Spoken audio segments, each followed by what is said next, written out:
Most leaders we work with, the good ones, would never dream of being associated with micromanaging or calling themselves micromanagers or think that they are micromanaging people, right?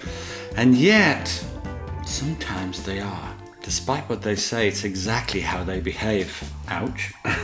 So look, in our program, we often talk about stop managing and start leading. In our book, we talk about stop managing, start leading. Our coaches, every week, we're talking about how do we stop managing and how do we start leading. And today we're going to do a deep dive into that.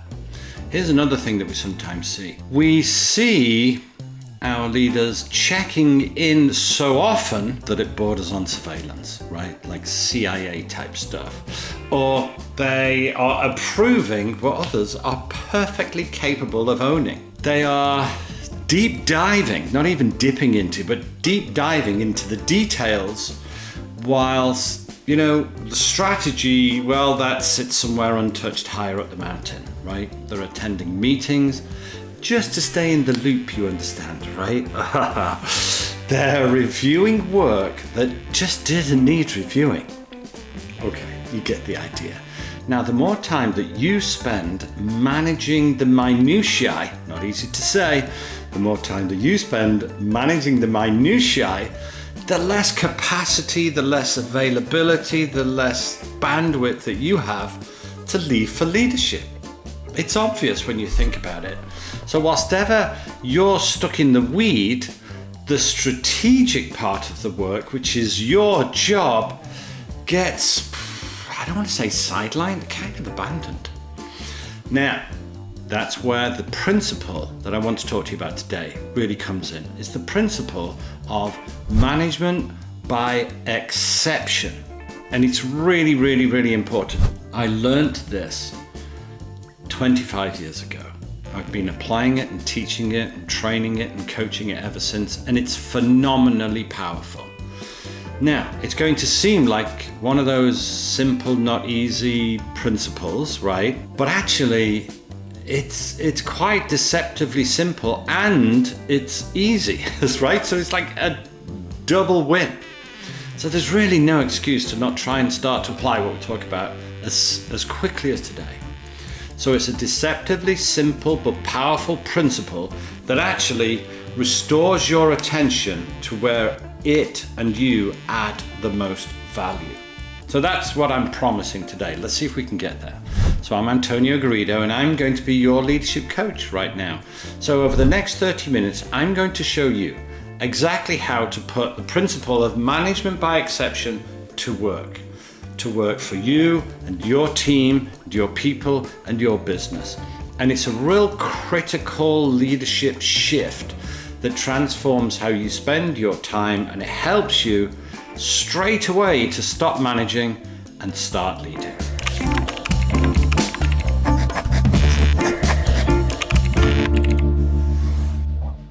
Okay, so just before we dive in, you will have seen, or if you haven't, go back and see. In an earlier video, we talked about a model, which I'm hoping someone's going to show you now. Okay, now in that model, we have a look at what do you want and what do they want? And in that model, you'll see that we want self-sufficiency. In other words, we want people who are self-sufficient. What does self-sufficiency mean? Self-sufficiency mean? It means they can get on and do stuff, right? So we want people who are self-sufficient, who don't need lots of micromanagement, right? People who can get on and do stuff, hopefully at speed. Okay, terrific. So we want people who are self-sufficient. And what do they want?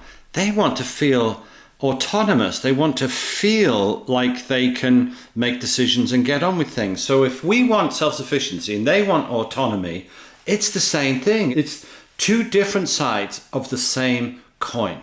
Sometimes we express it as we're both looking at the same thing through the different ends of the telescope, right? One's kind of big picture, one's small picture. But look, we want self-sufficiency and they want autonomy. And what does micromanagement give us? It kills self-sufficiency and it kills autonomy. So micromanagement is a thing that's actually hurting everybody. It hurts everybody in the past, it hurts everybody now, and it hurts everybody in the future. When I say everybody, I mean every person, therefore every department, therefore the business, right? Now, we have some senior managers and they'll say to us when we look at their calendar or when we follow them around and observe what they do, to give them lots of good critique, not feedback, that's positive and negative feedback, right? Not criticism, but critique. You will be staggered. I'm going to say this slowly because I'm wondering whether you're going to look at your calendar for the next 2 weeks, right? You will be staggered how many times we see things like check-in meetings, right? Some version of a check-in meeting. Sometimes we call them progress reviews. Sometimes I've seen them as stitch meetings. Sometimes I've seen them as step meetings, right?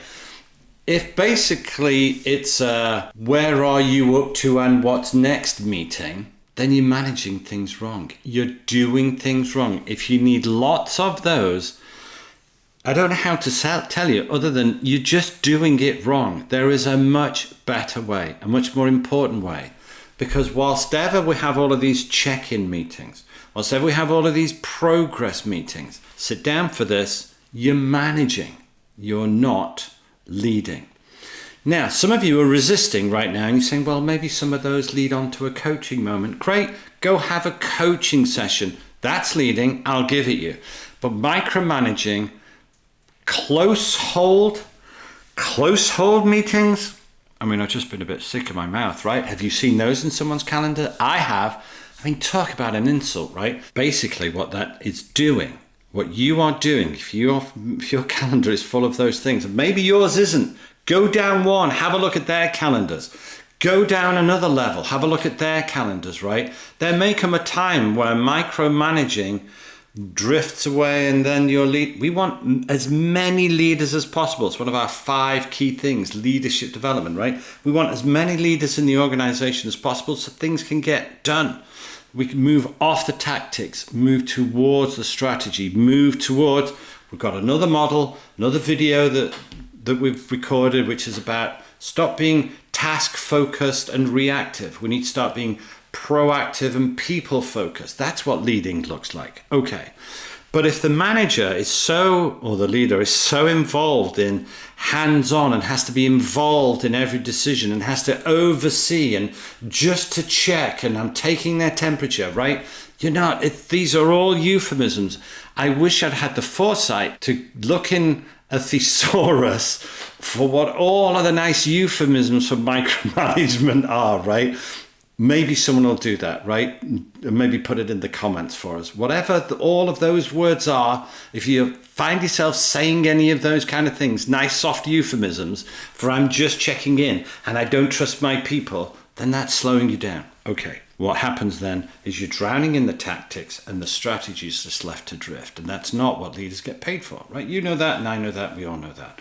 Okay, so the difference between managing and leading looks like this. Oh, and by the way, just before I do that, is there any science behind this principle that nobody wants to be micromanaged? Well, I'm imagining if you're a leader right now, there was a time in the past when you weren't a leader.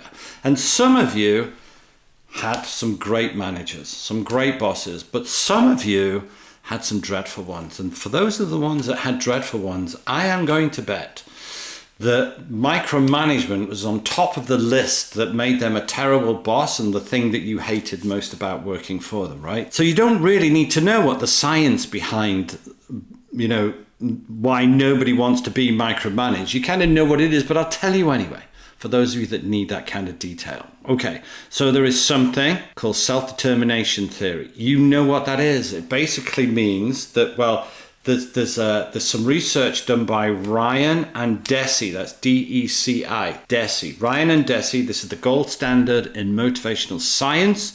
And it says that all humans need these things. They need autonomy. All humans need autonomy. That's the need to feel that they feel within themselves. Volitional, great word, volitional, right? They have their own volition to do things that they want to do. And they have the need to feel self-directed in their actions. We need that autonomy. That's what that looks like on that model that I mentioned earlier. Competence, we need to feel competent. We talk about it in our model. When I mentioned earlier, we talk about it in terms of mastery. It's the same principle of competence and mastery are interchangeable in the model that we talked about in an earlier episode. And then relatedness, part of relatedness, or the feeling of relatedness, it means that we need to feel not only connected to, but also trusted by others. How do we feel if we believe that our boss doesn't trust us because they're checking in every 5 minutes? Well, it kills that principle of relatedness. All right, so that's kind of the science behind it. It kind of looks like this. In terms of the autonomy piece, it says, without saying, you can't make decisions without me. Is that leadership? I don't think it is. In terms of competence, it says, without saying, I don't trust you to do this right. What does that do for people's motivation? And then in terms of relatedness, it says, without saying, it says the words, I'm watching you because I think you might fail, right? All of that is terrible, terrible, terrible. Okay, so the research is super duper clear, okay? People genuinely and literally become less motivated, less creative, and less committed when micromanaged. So stop it. Enter stage right, the principle of management by exception. Sometimes we call it MBE or management by exception. That's what it is. It's the same thing. Management by exception, MBE. What's the principle? Well, the core, I learned this 25 years ago. I've been doing it ever since, right? The core principle, at its heart, the principle of management by exception, or MBE, is only get involved. I'm talking to you now. Only get involved when the results are starting to deviate significantly from agreed standards. So you should only get involved when things are kind of going off-piste. What does that require? It requires us agreeing beforehand what on-piste looks like, if that's even an expression. You get the idea, right? So we're going to agree a plan. We're going to set some expectations. We're going to monitor for exceptions and then intervene only when necessary. And obviously we're going to offer at all times, as all good leaders do, what you need from me in order to be successful, right? That kind of goes without saying, but we kind of tag that into the end of it. And other than that, just let people get on with it, right? Let them get on with it. Because otherwise, here's the other key danger with micromanagement, which I haven't yet even mentioned, is the principle of learned helplessness. When we look at those people micromanage, close hold, all of that kind of dreadful stuff, and we go down one to their people and we ask their people some really searching questions, basically what their boss is doing is getting to the point of learned helplessness where nobody does anything. The boss goes on holiday and everything stops because nobody knows what to do, because they only operate and do what they're told to do, right? I mean, it's just awful. Talk about putting the brakes on the business, right? You're in top gear, going as fast as you can with your foot on the accelerator, and at the same time, your foot's on the brake. Or what would that look like in a boating analogy? The wind's blowing, the sails are full, but nobody's lifted up the anchor, right? You're just pulling yourself back and slowing yourself down. Okay. Now, this all sounds simple. Why? Because it is, but that doesn't mean it isn't powerful, all right? It's super duper powerful. And that kind of is one of the reasons why it works. Most managers think, sounds risky. It's the opposite of risky. It's the opposite of risky, right? It's the least risky thing you could do for your organization because it forces you to become the leader. Because here's the thing, you can't lead whilst ever you're managing, right? We've got to stop managing and start leading. We'll flash up another image in a minute, or maybe it's already there. There are four zones of the MBE framework, right? There's the green zone, which is the person that is doing the task is performing above the standard or above the expectation, they're in the green zone. That's terrific. Well, then they don't need managing, right? If they're in the green zone because they're getting on with stuff and they're getting the right results and good things are happening. And whilst ever they're in the green zone, why do they need daily check-ins or close hold meetings or touch base meetings or update meetings or emails, even worse, or monthly reports? Why?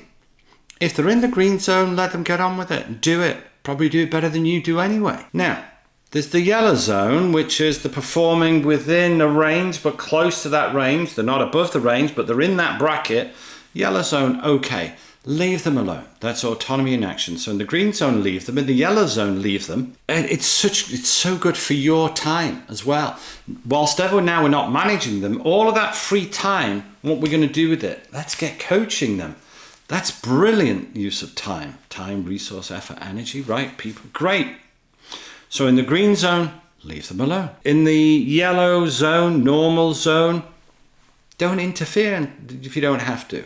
Then we have the orange zone where they're just slightly on the lower end of what we wanted them to be.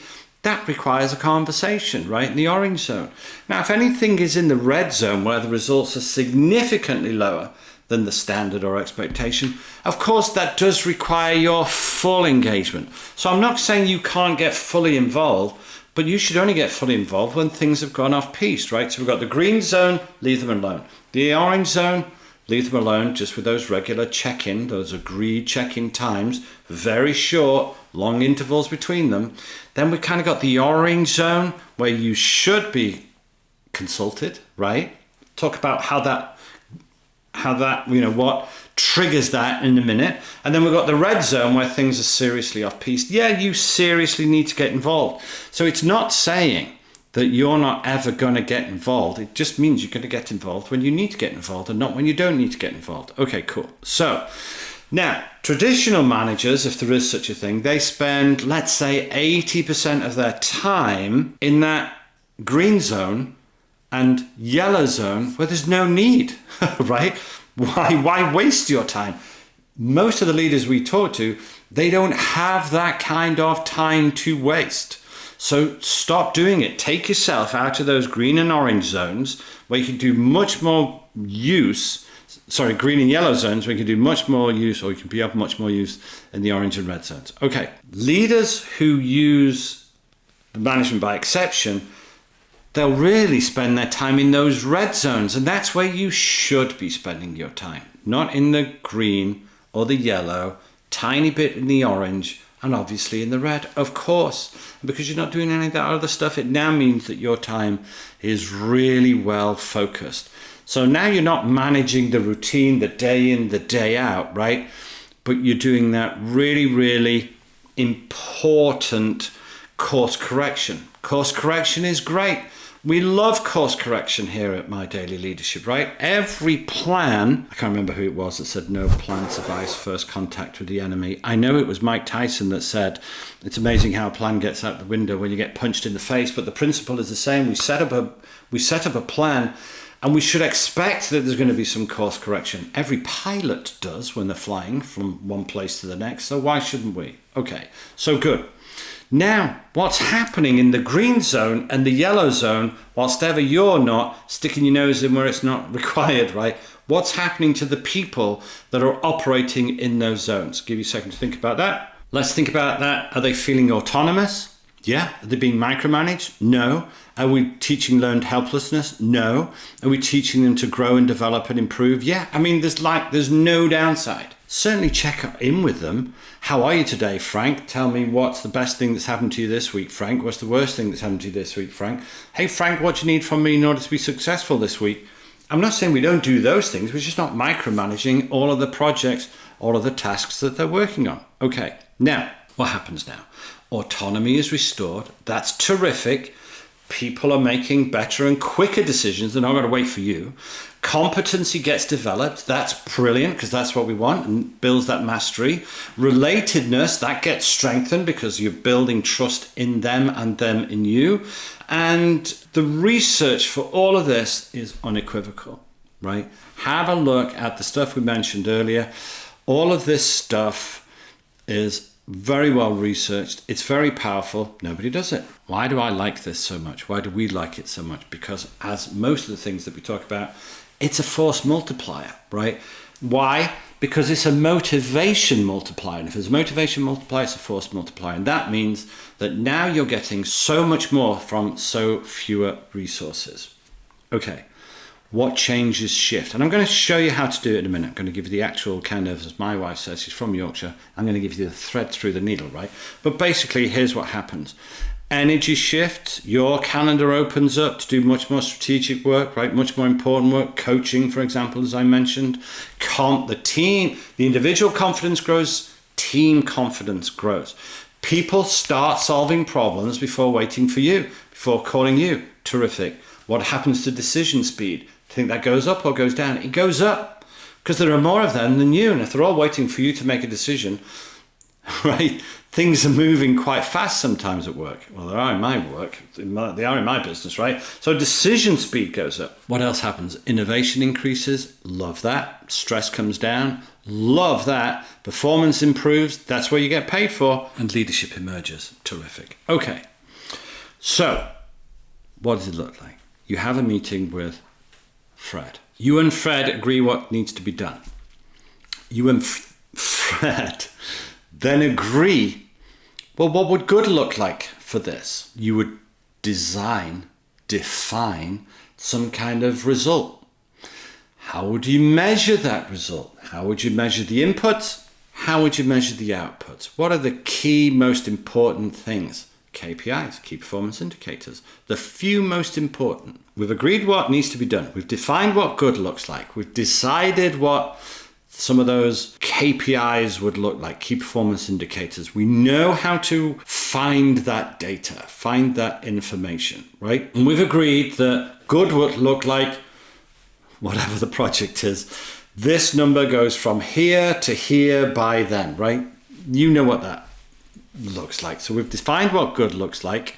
We know how to measure it. We know how to report it. And then we say, well, let's agree what a bracket looks like. So if we're on track, it's probably going to be somewhere between 109% to somewhere between 115% of this number. For example, you get the idea. A bracket. Remember, boss said to me once, we were 140% of target, right? We were absolutely flying. We were doing such a terrific job on the top line of sales. We were 140% of target, which means that we were more than double. I don't mean we were at 100%. We were at 140% ahead of target. And we had a conversation and he said, look, Antonio, a business that's even 40% of ahead of target is as out of control as a business that's 40% behind target. So don't forget that upper bracket, right? Don't just do the, hey Frank, alarms should trigger if we're only anything below 86% of this number, right?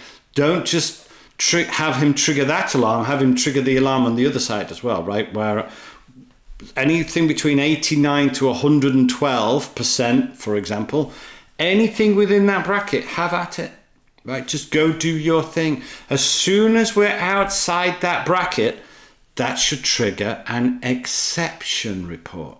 What does an exception report look like?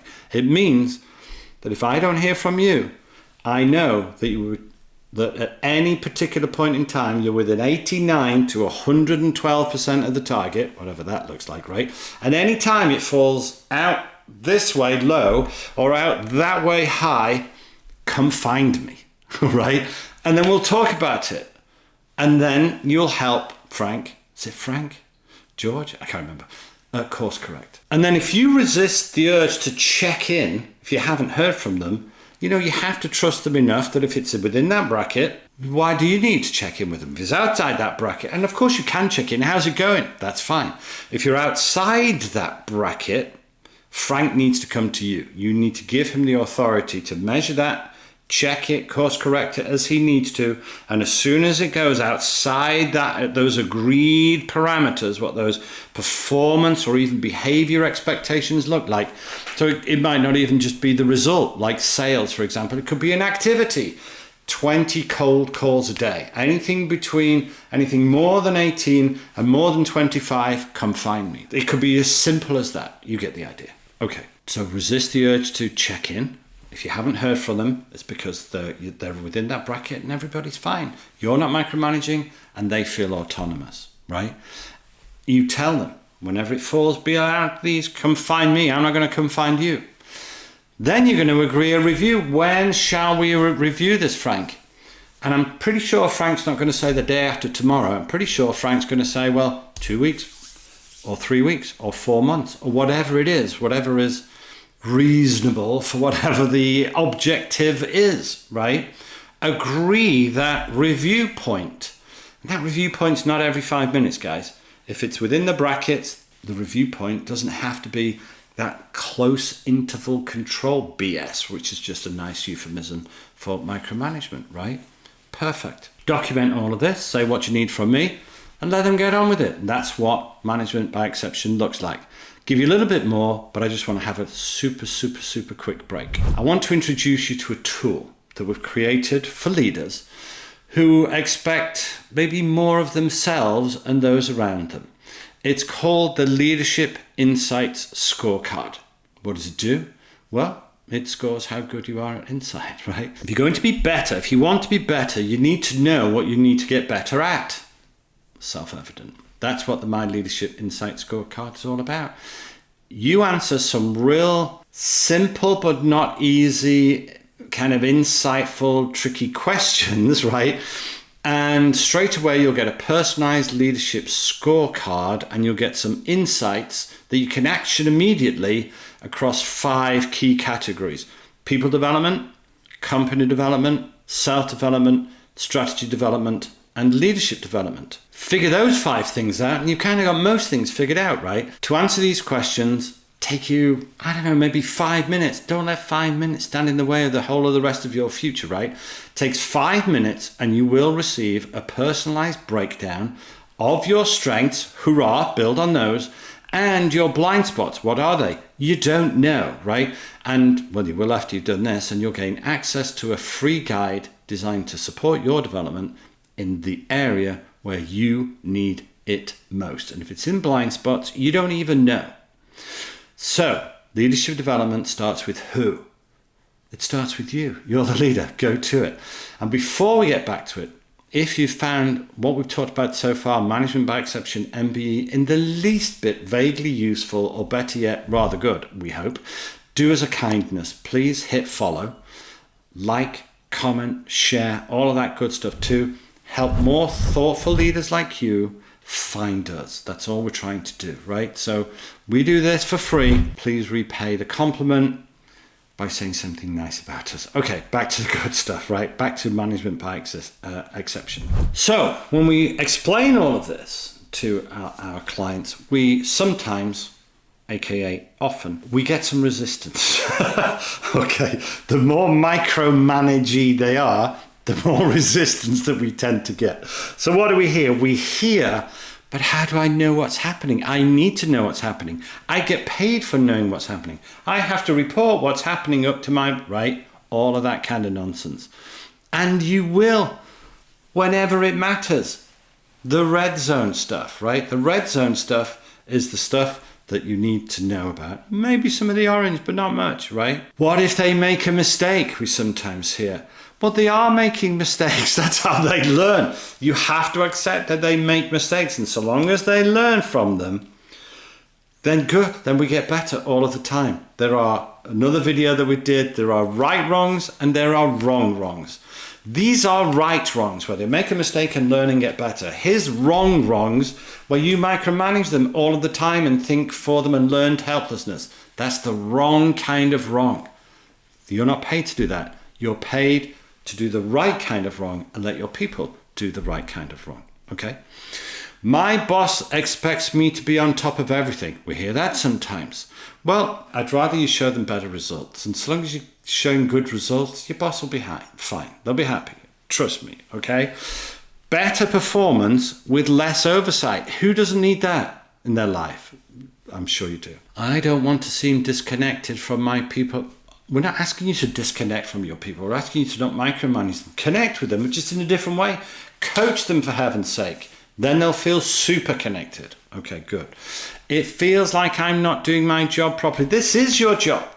If you're wondering what your job is, this is it. Developing your people and helping them to think and behave strategically as well as tactically, solving their own problems. That's your job, to make them better at that. Okay, enough said.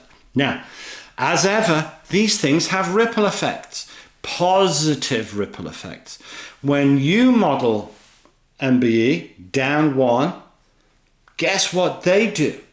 They model it down too, right? They model it down to their people with their direct reports. This is one of these leadership cascades of wonderfulness, right? If there is such a thing, right? Because you do it to your people, they do it to their people, and their people do it to their people. Okay. And then trust, listen to me now, trust becomes the organizational currency, the organizational culture, not control. When trust takes over from control, man, you take your foot off the brake, keep your foot on the accelerator, and things take off. The principle of management by exception falls really, if you kind of folded it and folded it and folded it and folded it, it really is, instead of asking for permission, it's show results. And that's really what you need to do.